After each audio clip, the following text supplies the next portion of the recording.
Hello and welcome. I'm Dr. Marcus Papadopoulos, and this is In Good Faith, a show which explores from a Christian perspective critical issues in the world, especially in Europe, North America, and Australasia, the Western world, because it is in the West that Christianity is facing a deadly threat, a threat from the dark forces which rule the Western world.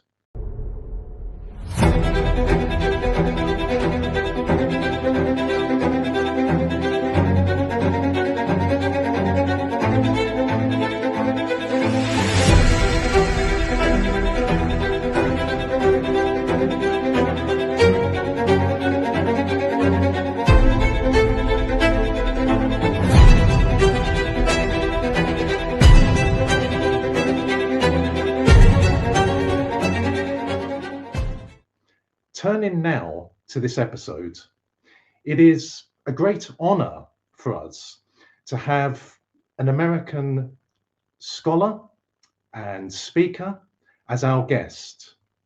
He is a fine man and a most courageous man for reasons we will shortly learn.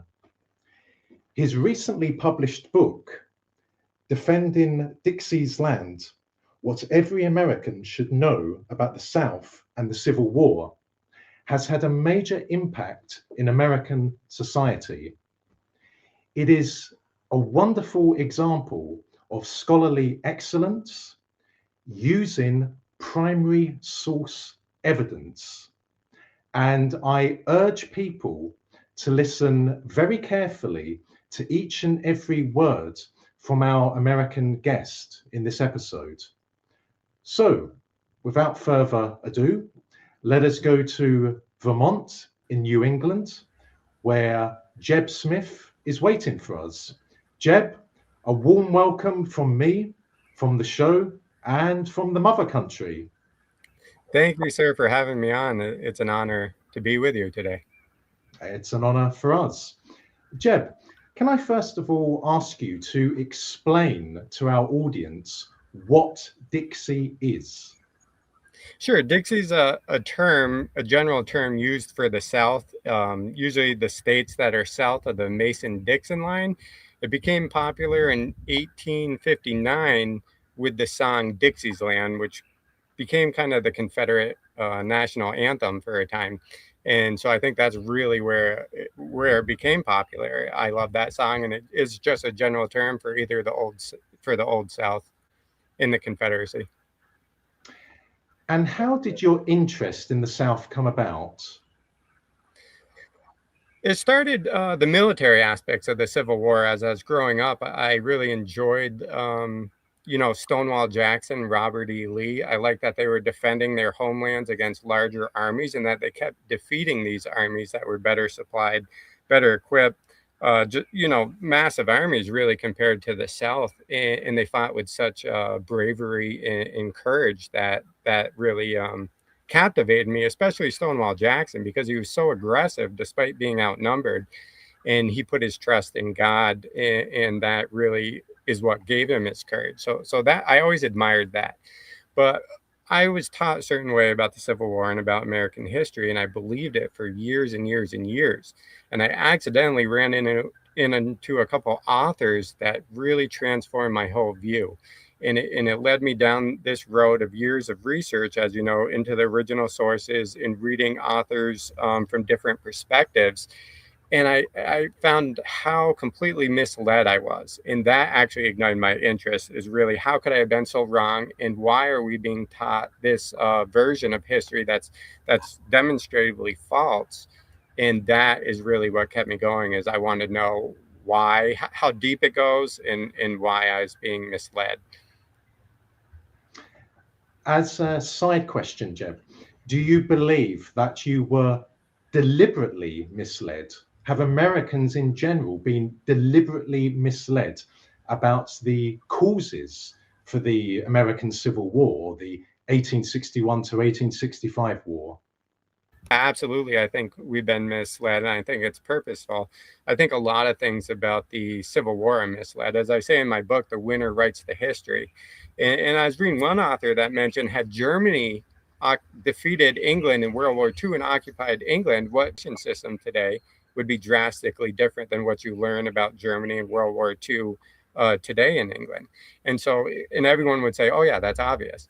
And well, the same thing happened in America. The South was really the last resistance to the state and the monopoly that centralized government has.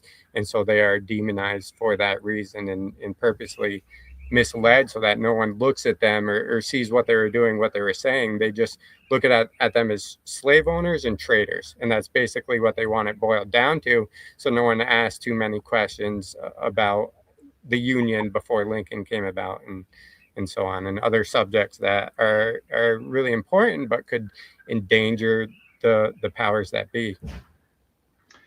The South is also known as the Bible Belt. From a historical perspective, how has this come about? Yeah, well, originally the colonies were really forms of Christendom in a way. Their constitutions, their charters, they were both the North and the South. We had very devout Christians that founded the colonies and even the states after they ratified the Constitution. And so, but around 1830, the North really started to change. You had massive immigration, industrialization, feminism, urbanization, all these things that really came in and ruptured northern society, especially in the cities. And so you have this great transformation going on. You have a lot of isms and heretical views, and you have more of the French Revolutionary Enlightenment thinking, especially about the rights of man. In the South, basically just stayed the same. At around 1830, they saw the direction that the North was going, which was more like Unitarian, secular. Other things were coming in and overriding Christian law, and the Bible is now more of a political thing that from the French Revolution that was going to be used to reinterpret the Bible. And so the South in 1830, the churches, the denominations started to split. They started producing their own works. And they just basically started a separatist movement to get those negative influences away. And the South was also agrarian. The patriarchy was very strong.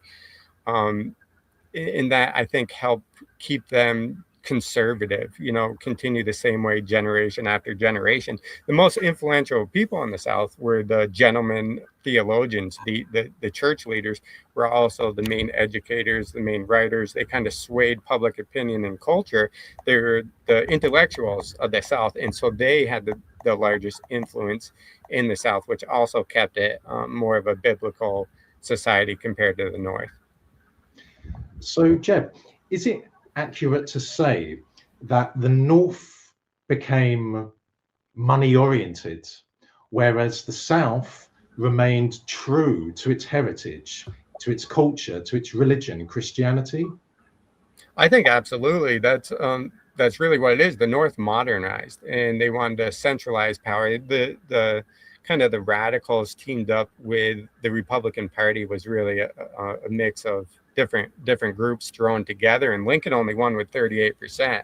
So it's not like you can't say the whole North is one way, but they definitely gained power in the North, and they were fully progressing. They wanted to modernize. They wanted to transform not only the Constitution and the original Union. They wanted to turn it into a nation, but as well, they wanted to get rid of Christianity in a lot of ways. You look at Lincoln, he wrote a pamphlet when he was young arguing against the divinity of Christ and the authority of the Bible. And some of his friends had that destroyed because they knew it'd kill him politically. He never joined a church.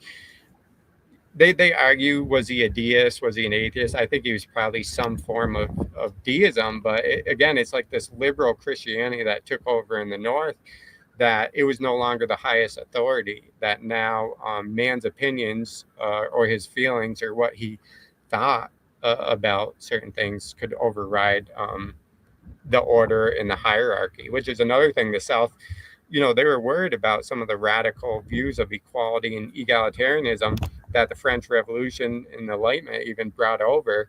because they thought it would eventually erode all forms of hierarchy, such as the church or the father over the family, and that women would then become equal with man, and that it would destroy the family.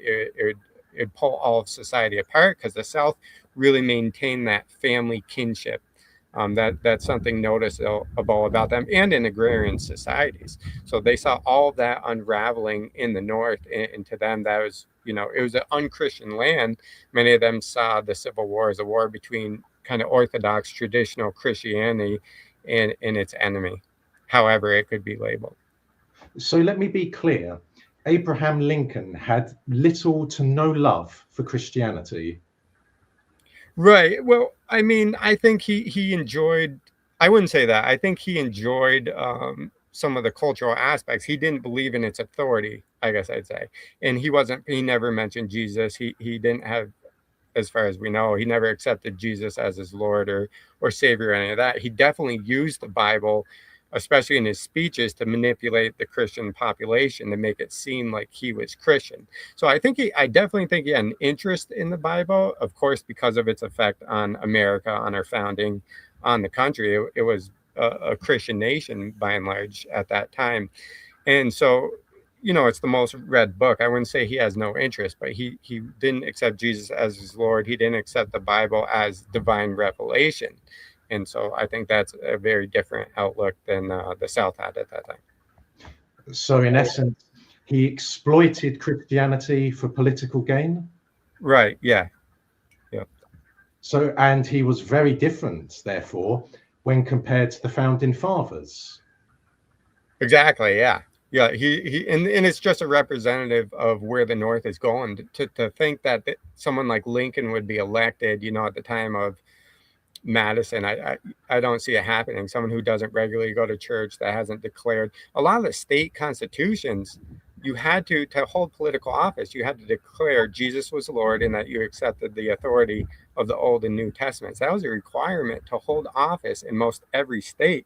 I'm pretty sure here in Vermont, I did the research a few years ago, we're still instructed to obey the Sabbath and go to church. No one does that. None of the politicians are aware it's still in our Vermont secular state constitution, but that's how they were back then. So to think that they'd have a president that never, was never a member of a church, that didn't accept Jesus as Lord, it's just already a radical difference in the North in 1860, in those 80 years or so since the ratification of the Constitution.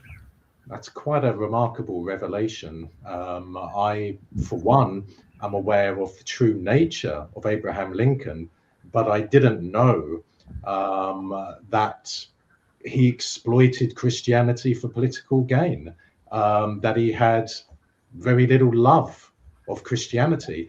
And of course, the way he's presented in American society is that he's almost like a god figure. Right. Oh yeah, he's somewhat like a secular saint in America. He's really kind of the founding, in modern America, he's taught as in a lot of ways as the founder of America in any way. Even though we know, the United States had been around, we kind of teach it as if we were always this nation that Lincoln envisioned us to be. And so in that way, he kind of realized what the founders actually meant or should have done in creating this nation. And in that way, I think a lot of people, he's portrayed that way. Well, during when he was president, there was a constitutional amendment proposed to add Jesus Christ to the Constitution as the ruler of the nation, and Lincoln shot that down. Meanwhile, you look at the Southern Constitution, they put Almighty God right there in the preamble of the Confederate Constitution. And I think that, that's kind of a look at the directions that the countries are going, where the North is going away from it and the South is moving more towards a Christendom in a way. Returning to the South, given its pious nature, historically and present day, has this strengthened your own Christian faith? It does. Anytime I read history or about other individuals, especially ones that were willing to risk their life, that's why martyrs have changed societies. early Christianity spread through martyrdom. And so seeing people like we were saying, Stonewall Jackson, and even Robert E. Lee, who didn't die, but Christians who were convicted enough to sacrifice themselves for a cause, and because they believe so deeply that God was on their side, or they were doing the correct thing, it always somewhat inspires me. And to see a society as a whole kind of stand for that.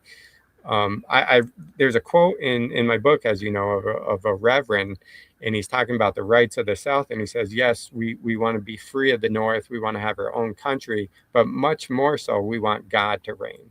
And that's, they're saying if the North reigns, it's all these atheistic philosophies that are being thrown in, and Christian society is going to unravel, which is exactly what happened.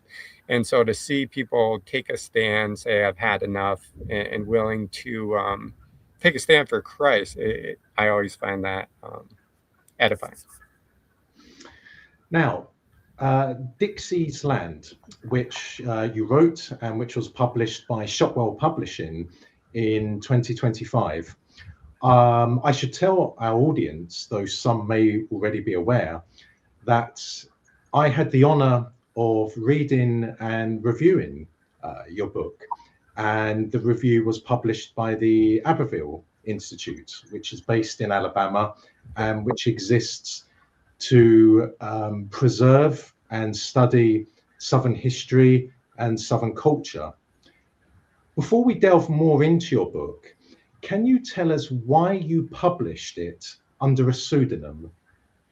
Right. Yeah, I have 4 children, and 2 of them were homeschooled, 2 were at the local public school at the time. And I did not want them negatively affected by teachers, by friends. I didn't want word getting out that their dad had written a book, defending the South, because the immediate assumption here in Vermont for most all people is that it's, that I'd be racist or something along those lines. And so I didn't want my kids negatively affected. They're now all in a private Christian school. And so now I somewhat regret using the pen name of Isaac C. Bishop, because I have no problems associating it with myself. But at the same time, David Daniels of the National Sons of Confederate Veterans genealogy program that they have went and researched some of my ancestors just a couple of weeks ago. And it turns out that I'm distantly related to a Virginia private named Isaac Bishop, who fought for the South 21st Virginia Company A, I believe it was. But anyway, I'm my next book I'm dedicating to him in part. And so I'm now, proud to keep the Isaac Bishop name, because that's one of my ancestors who fought and defended his state against Lincoln's armies. At this stage, we should make it very clear to our audience why it was, in a way, a risky affair for you to write such a book, even though you published it under a pseudonym. And it's because Vermont is part of New England, and New England is the political, economic, and cultural heart of the American Empire, of the Yankee Empire. So I can see why, and I think all of us can see why, there were potential dangers involved for someone in New England, not only to have an interest and passion for the South, but then to publish a book which challenges the official narrative about Abraham Lincoln, challenges the official narrative as to the origins of the 1861 to 1865 war, and one which projects the South, its culture and its people, in a very positive light. So that is why I said at the start of this interview, you are a courageous man. Well, thank you, sir. As you know, I think the same of you with some of the things that you say. But yeah, Vermont is definitely almost the heart of New England in a lot of ways, if you're looking at it from somewhat that secular, liberal perspective, where, like you said, it originated in New England, and Vermont is definitely fully on board with what's going on. So in that way, I'm definitely a fish out of water in Vermont. which is a beautiful state. It really is. Yes, it is. Yes, it is. Just before we proceed, you mentioned that you recently discovered that you had a relative who was fighting in the Confederate Army. Mhm. Does that mean that you are allowed to join an organization? I forget what its name is. Is it Confederate Sons Veterans, something like that? Sons of Confederate Veterans, which I am about to join. They're pretty lenient. I'm a sixth generation cousin of General John Hunts Morgan, who was a cavalry general from Alabama. He actually was the northernmost Confederate soldier. He went into a raid into Ohio. He was captured and imprisoned. He escaped, and then he died in 1864 in Tennessee. But he's how I have entry into the Sons of Confederate Veterans, which I will be doing shortly. I'm slightly more distant related to Robert E. Lee and Nathan Bedford Forrest, who are arguably the two top generals of the war. And just now, the Confederate battle flag was on the screen. Can you tell us a little bit more about the flag? Yeah, I mean, I love that flag. I just did some research in my next book about its origins, and it's really a Christian flag. It comes from St. Andrews, the cross of St. Andrews, in a covenantal flag of some Scottish tribes. And so it's not, this is the battle flag. It wasn't the original government flag, but it has the 13 stars. What many people don't know is that Missouri and Kentucky were officially recognized in the Confederacy and had representation in Richmond, Virginia. And the goal was always to restore sections of those states to the Confederacy after they won independence. So that's why there's 13 stars. Some people get confused by the 11, but yeah, I mean, it's a beautiful flag. It's gotten the name of racism. That came in around 1960. So you had the centennial celebration of in America of the Civil War, and everyone has flags. They're waving Confederate flags for the South. They're waving United States flags. There's parades and everything, and no one views this flag as a racist flag at this time. But then the Ku Klux Klan in Mississippi kills a few Chicago students, and it was like worldwide news. Everyone heard about it. And that local Klan, which was in Alabama, some of the pictures had both American flags and Confederate flags in them. And then all of a sudden, all these people who didn't know much about Alabama, didn't travel, saw these flags associated with the Ku Klux Klan, and that's what attached the racist symbol onto this flag. But you look at the older Ku Klux Klan flags, they're all American flags.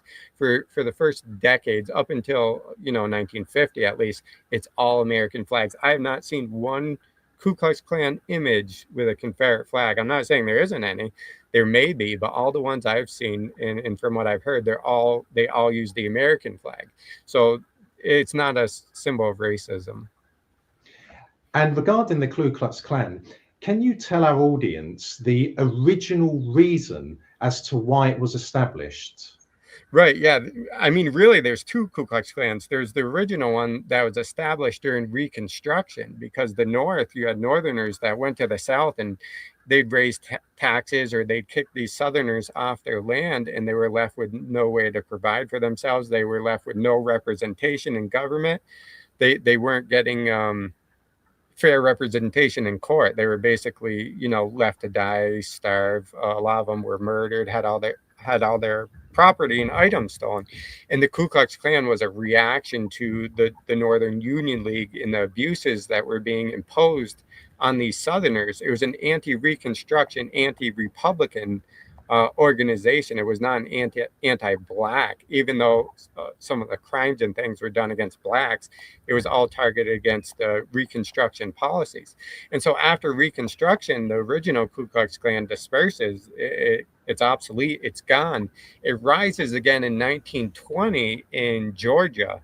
And that is the white supremacist Ku Klux Klan that we think of today. That's not the original Klan after the Civil War. And I believe it's Indiana that had the highest members of the Ku Klux Klan. It's a northern and southern thing. But yeah, that's kind of a quick summary of the Ku Klux Klan. Let me just clarify. the historical context to what you said.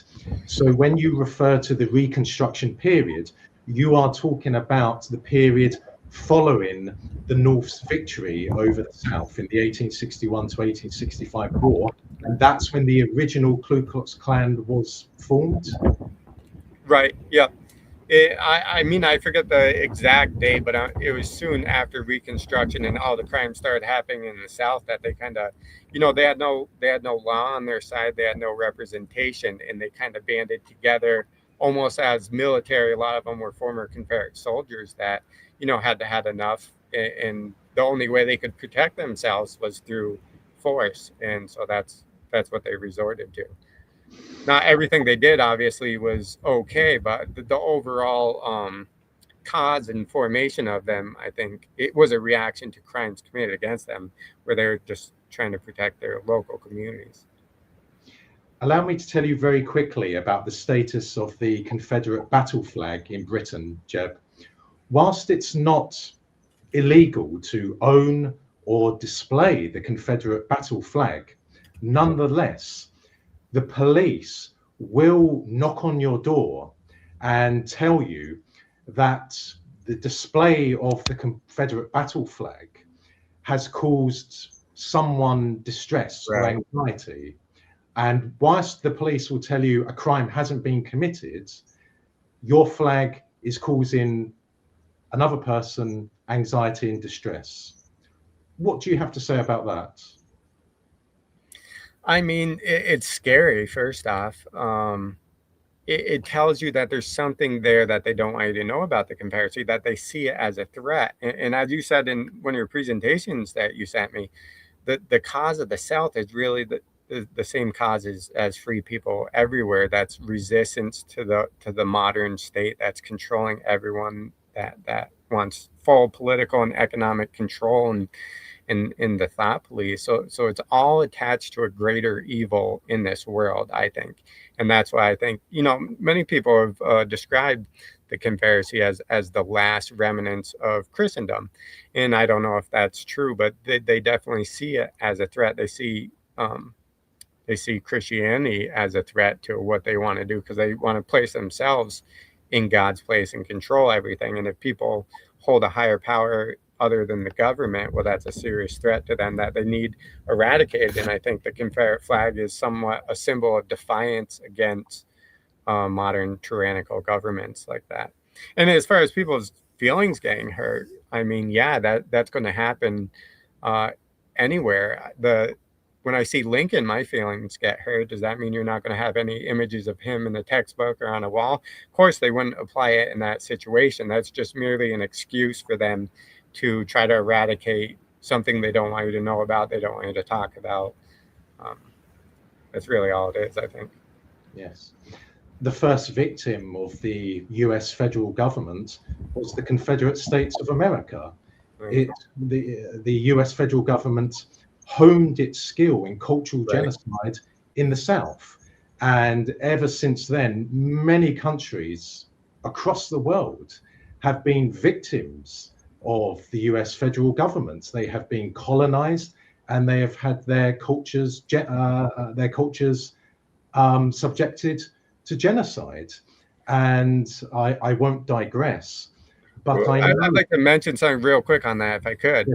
Is that they pretend to want diversity, but they only want this one centralized form of government. And they did it, they eradicated the South, the Native Americans, like you said, and then they go on worldwide and they want everyone under their official system. And they don't really actually want diversity.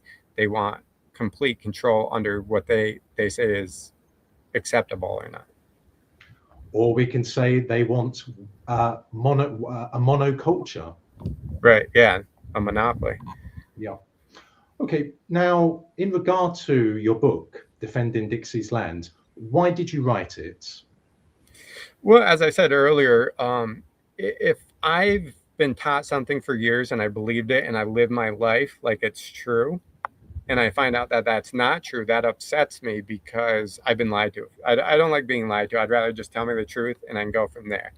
And so the fact that I felt that I was misled, that's purposely misled, that it was for political reasons, all that wants me to, I want to share that with other people. When I became a Christian, it was very hard not to tell other people and not to tell what convinced me of becoming a Christian. In the same way with the South, I see so many people misled that it's like I want to free them.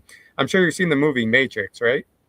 Yes. Yeah, and so it's like that. It's like you want to free people that are having their minds controlled, or at least give them the option. I think most people want to be controlled. They want to be herded along in these groups. They don't really want to think. They want to be told what to think. But at the same time, there's many that do want to escape that, and so that's what I intend to do. The official narrative in America says that the American Civil War, or as I prefer to call it, the 1861 to 1865 war, or the Southern War for Independence, was about slavery, in that the South wanted to preserve slavery and the North wanted to abolish slavery. To me, that is it is the easiest argument in the official narrative to refute. Would you agree with that? I don't know if it's the easiest. It's definitely the most common misconception. I mean, I think it's easy to do, but I think there's a lot of things that are easy to overturn, I guess. A lot of the myths about the Civil War. But yeah, I think it's all in the demonization of the South. Again, like if they're slave owners and they're traders, no one will touch them. That's why we teach slavery. I'm not endorsing slavery in any way, but they portray slavery as this vast evil where slaves were underfed, mistreated, raped, beaten, all these things. And so no one's going to want to associate anything with anyone who has owned slaves, and they're not going to trust anything else that they say from that point on. So if you can stick them with that label, everything then in the mind of the reader or whoever's listening, everything's just an excuse for this horrendous sin of slavery. And as far as refuting it, I think, I spend 2 chapters on that. I'm writing a book right now that's solely on that, where I'm digging in even deeper. But to say that the North went to war to end slavery is just not true. No one in the North was looking to end. There were abolitionists, but no political party, Lincoln, the Republicans, no one had intention of ending slavery in the states that already existed. They just wanted to prevent its extension out into the West, which had far more to do with economic and political control, not morality. The North, 10 of the states in the North wouldn't allow blacks into their state. It's not it's not for a fight for freedom as is presented in the textbooks, nor is the reason that the South left due to preserving something that they already had constitutional rights for and protection for. They didn't have to worry about the legalization of slavery. No one at this time was even talking about that. So that is one of the myths of modern times. And between 4 and 6% of the population in the South owned slaves. Is that correct? I think it's actually 1.8 according to the 1860 census. That's United States. Yeah, maybe in the South 4.8, but it's definitely a minority that own slaves, as you said, in the South. But even so, again, it's not in any danger. I quote one North Carolinian. He said, no one in the South thought it was in danger. Most of us didn't own slaves, and there was no reason to leave if it was over slavery. The North offered the Corwin Amendment, which would have permanently protected slavery across the United States in the Constitution. It would have made it illegal for the federal government to ever intrude on slavery where it already existed. And that didn't entice the South to stay in the Union, because that's not what they were leaving for. That 4 or so percent of the Southern population owned slaves on its own refutes the argument that the South was fighting for slavery. Yeah, I mean, I think you look at the Upper South too, especially. That's what no one ever talks about, is the Upper South didn't join with the Cotton States when they left in the original 7 states that seceded. It wasn't until Lincoln called for volunteers that they joined. And the vast majority across those upper South states said, we don't want secession. We're not joining the Confederacy. We're loyal to the North and to the Union. And there was actually a breaking of the upper South in the Cotton states at this time. They said, we're not leaving. But they also told Lincoln, you have to allow the South to go, because if you deny them the right to go, we're now a military despotism, that the people are no longer in charge. They don't get to decide their government, which is what the Revolution was about, leaving Great Britain. They said, if you don't allow the South to go, then you're becoming a tyrant and you're asking us to participate in subjecting free people to a federal government and making them political slaves. And so they had a complete flip in attitude, and that's what drove them out of the Union. It had nothing to do with slavery or tariffs or any of the other issues that were spoken of. The reason why I personally reject describing the 1861 to 1865 war as a civil war is because the South legally seceded. Right. The Confederate States of America was a legitimate, independent, sovereign state. And the United States of America, under Lincoln, invaded. And Jefferson Davis, in his last speech in Washington, D.C., said that we leave not out of choice, but out of necessity.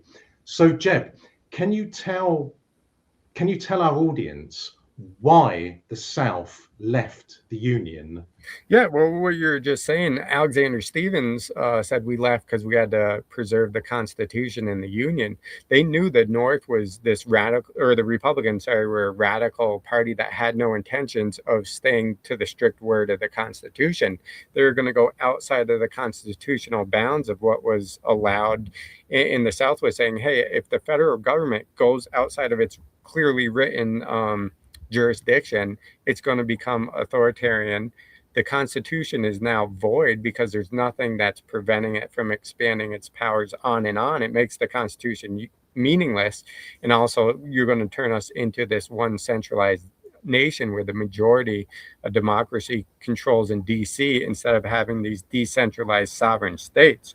Originally, again, going back to diversity, originally the Union was meant that the states were going to decide all their domestic issues. The federal government was really meant to deal with international and diplomacy and slightly the military. And so the states were supposed to have these diverse political systems, and people could move and go live with like-minded people. And that prevented everyone from forcing their way on others. So Mississippi could do its thing, Vermont could do its thing, and they didn't have to fight. And now once you centralize power, it just turns everything into this huge national political party fight to control each other. Everyone gets upset. No one actually gets self-government, and limited government is completely gone. You've gotten rid of limited government, and you've turned us into as they'd say, an unlimited democracy that the government's just going to expand and expand and expand, which it has. You have to stop the government right away from its first act of overturning the Constitution to taking on an authority that it does not actually have. And Northerners said this as well.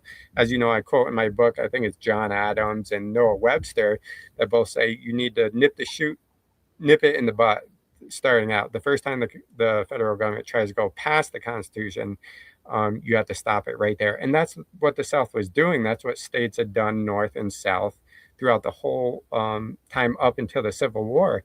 It was just in 1860, we had a president that was ready to invade states for resisting federal control. So to be clear, the founding fathers envisaged the Union as a loose union where client states, where the rights of states were paramount, and the founding fathers also strictly prohibited the emergence of a centralized, all-powerful, all-domineering federal government in Washington. Right, and the people were in power. It's we the people. And so if a state decided, for instance, secession, or that the federal government was no longer its servant, I guess, or its subject, or being useful, it was allowed to leave.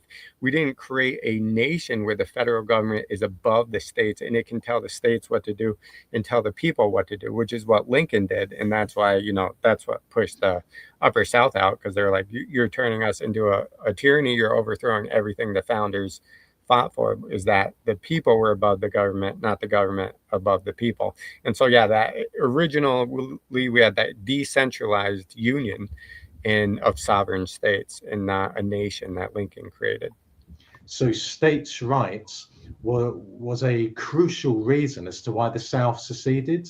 And yeah, I think states' rights is a terrible term, because it's almost like, selfish, or that the states had some delegated authority and the federal was intruding on it. What states' rights really is that the people are in control, and that a distant majority cannot tell them or impose their ways on them, which would happen in a nation where, for instance, Vermont can, I say this to Vermonters all the time. I'll write some editorials to the local newspaper and I'll say, Texas and Pennsylvania right now are controlling Vermont because they have a wider majority. There is no such thing as self-government in a centralized system.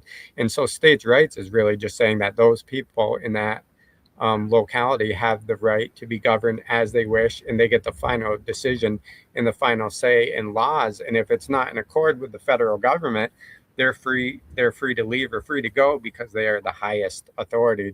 The government is a servant of them. They are not the servant to the government. And Jeb, is it also the case that the South seceded in order to preserve Southern culture, in particular Christianity? Many saw it that way. Yeah, many, especially in the church, many of the generals, many of the soldiers definitely viewed it that way. And I'd say Southern honor is something that comes up a lot, that they were who they were and the North was who they were, and they were okay with the live and let live attitude. But the North and the Republicans were not okay with that. They wanted to eradicate the South. They wanted to overcome them. And so the South was, yeah, absolutely preserving its culture, and many saw it as Christianity, or traditional Christianity, Orthodox Christianity, as Southern Christianity, whereas the North was, again, being very radical in modernizing and leaving behind traditional Christianity, and they want no part in that. Two conflicting cultures then. Right. Jeb, we are witnessing at the moment in the Western world an awakening where people are questioning everything that they have ever been told by their government, their media, and educators. To what extent is that the case concerning Americans and the Confederate States of America and the South in general? Well, I see it more and more, especially the younger generation is willing to question authority, government textbooks and media. And I think part of it is, new people like you in social media, that they're able to get other opinions that they wouldn't have been able to a generation ago. And so it's a great sign to see. And I also think one thing I've noticed, some of the responses I've got from my book, especially people in the North, like, it's caused them to then go on and question some other things that they were told not related to the Civil War. Because I think if you're taught something one way and you're so sure of it, and that authority told you this is absolutely true, you find out it's not. You're like, what else did they lie to me about? And so, does it happen with the South in the comparison? It's hard to say. I've had a lot of people in the North that have said, it's completely flipped their understanding of the Civil War, of the South, of American history. How they came about my book, I don't know as much, but obviously there are those that are searching or more willing to hear the Southern perspective of the Civil War, and I think it's just a more common thing in all of society. I hope to see it spread with the Civil War, but again, I think it's this. The South and the Civil War is just one area of what I think is almost a demonic fight that's going on across the world. And so I think you don't have to learn the truth about the Civil War. You can learn it somewhere else, and you can understand and identify the enemy in other areas and lies in other areas that can set you free. But I can't say to it in mass if that's happening. I hope it does. And how would you respond to someone who describes the South as being comprised of people who are racist, intolerant, backward hillbillies? Yeah, I think that's a prejudice that's unfounded. I mean, I've limited personal experience. I've been to Virginia and Alabama and Florida. I will be going to Tennessee. But one thing I've noticed, I've talked with coworkers of mine in Vermont who also travel south, and I said the difference is they'll respect you for being a human. You get a certain amount of respect and attention just because you're human. And it seems like you don't get that in Vermont and New England from many people. It's more unless they think you can do something positive for them. If they see value in you, they'll treat you well. In the South, I feel like you're treated well regardless if you offer them anything. And so that's how I describe the difference, North and South, and it applies across race. In all social situations. And going back to 1860, as you know, in my book, I quote a lot of Northerners, abolitionists, and Europeans who went south that said there's less racism in the South than there is in the North. And that's one thing, it's in our mind that, oh, they owned slaves, so they must have thought of blacks as less than human. But it's not. As you know, again, I quote Southerners that say these are our brothers. They're 100% human. They're our brothers in Christ. We're not ashamed to call them our brothers. They're flesh of our flesh, bone of our bone. They're the same as we are. And there wasn't this devaluing of different race, even when slavery was a legal system. And in the South, they worked together, they prayed together, they went to church together, they lived together, they slept together. There was more racism in the North just because they didn't see them as much. You know, blacks and whites lived together in the South. They grew up together. They're best friends while growing up on the plantation. They knew each other. And in the North, blacks were really this foreign people. There's a great, if you've seen Ken Burns' Civil War documentary, it's a very popular, you haven't? It's a popular pro-North documentary. And at the end of it, he makes this big deal because Sherman shook the hand of a black person, I think in Philadelphia. And everyone's like, oh, wow, look at this equality, black and white. They're shaking hands. But that happened all the time in the South.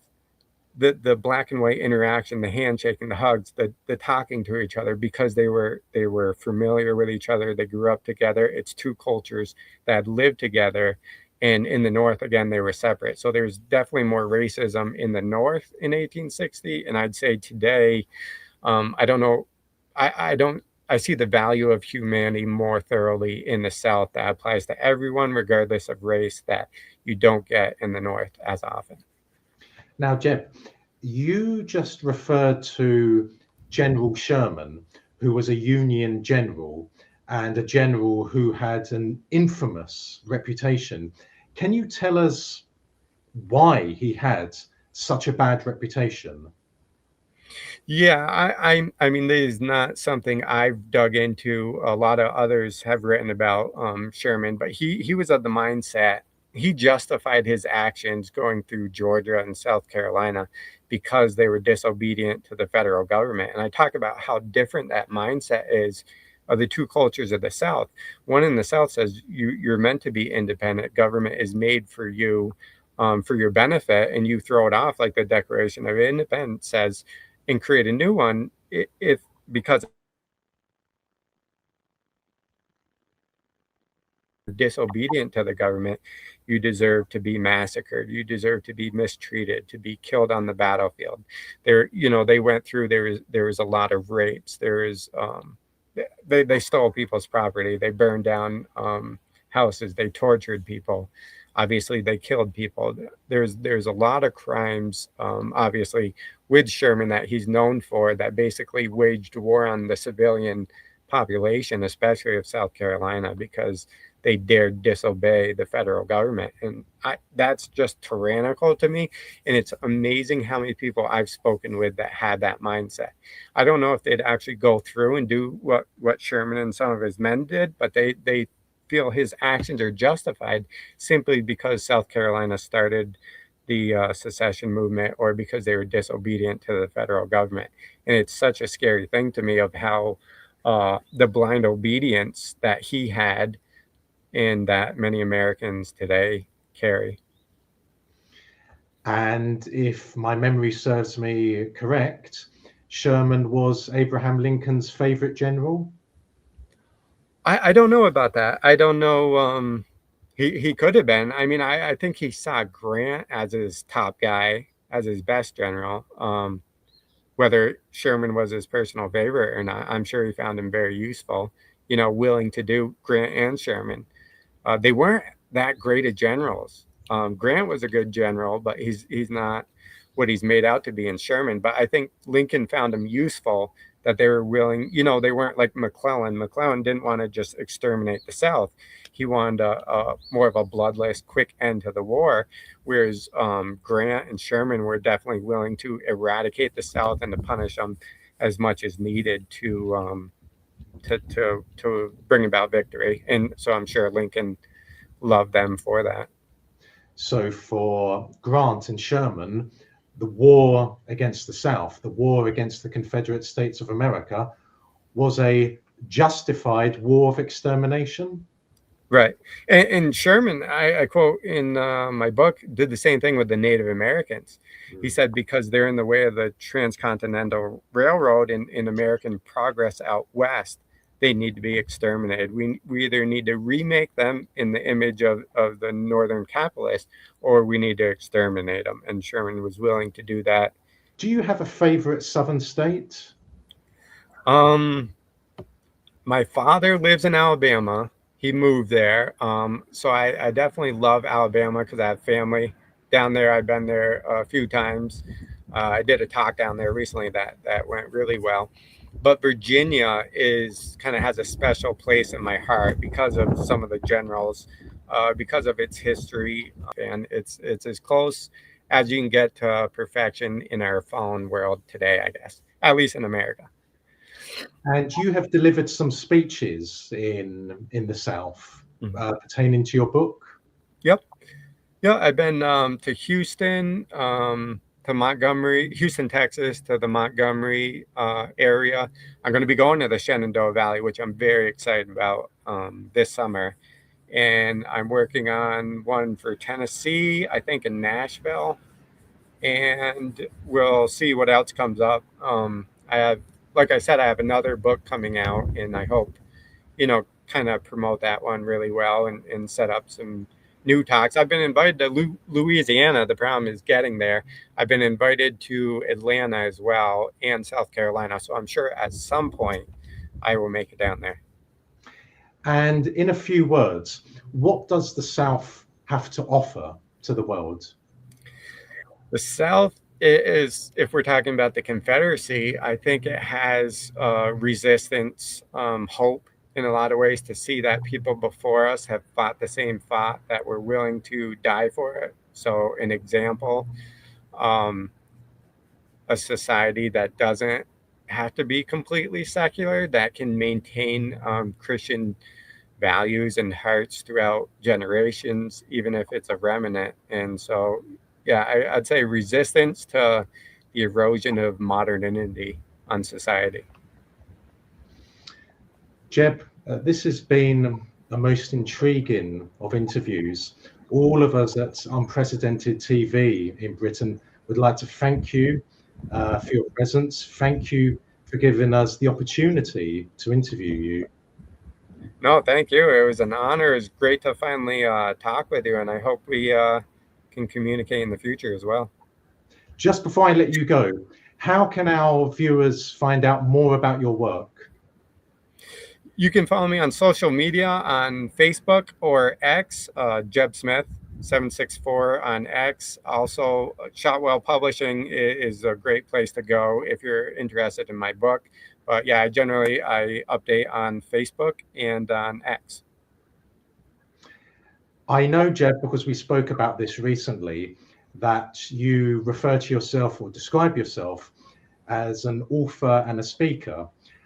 I personally believe you should add to that historian. And I know that you said you don't have a degree in history, but as I said to you, Herodotus also didn't have a degree in history. Right. And your book, defending Dixie's land, is based on so much primary source evidence that you have extracted, that you have analyzed, that it warrants you having the title historian. And I truly mean that. And you are far superior to many a historian, certainly in Britain and in America. So I salute you for all of the work you have done. I greatly enjoyed reading your book. Your primary source evidence is breathtaking, and it's not difficult and it's not easy to ascertain primary source evidence and then to put it together and then to base an argument on it. So I believe you've done a fantastic job, not just for America, not just for American history, but for world history, because people need to know the other side to the story regarding the South, the Confederate States of America, the reasons for the 1861 to 1865 war, and the other side to Abraham Lincoln. So again, Jeb, thank you so much for coming on In Good Faith. Thank you so much for coming on Unprecedented TV. And I hope one day you will pay us another visit. I would love to, sir, and thank you. And one say, I think it's in a way an advantage to not have gone through and got a degree in history, because I think it would have put blinders on me. I think it would have put me on that narrow path that people are kind of ushered along, and not doing that allowed me to just open up my mind and be open to question everything that a lot of people, a lot of assumptions that even some of the Southern writers and historians have. I was able to kind of question everything. So I think in a way that was a benefit. Once again, Jeb, thank you so much for your time.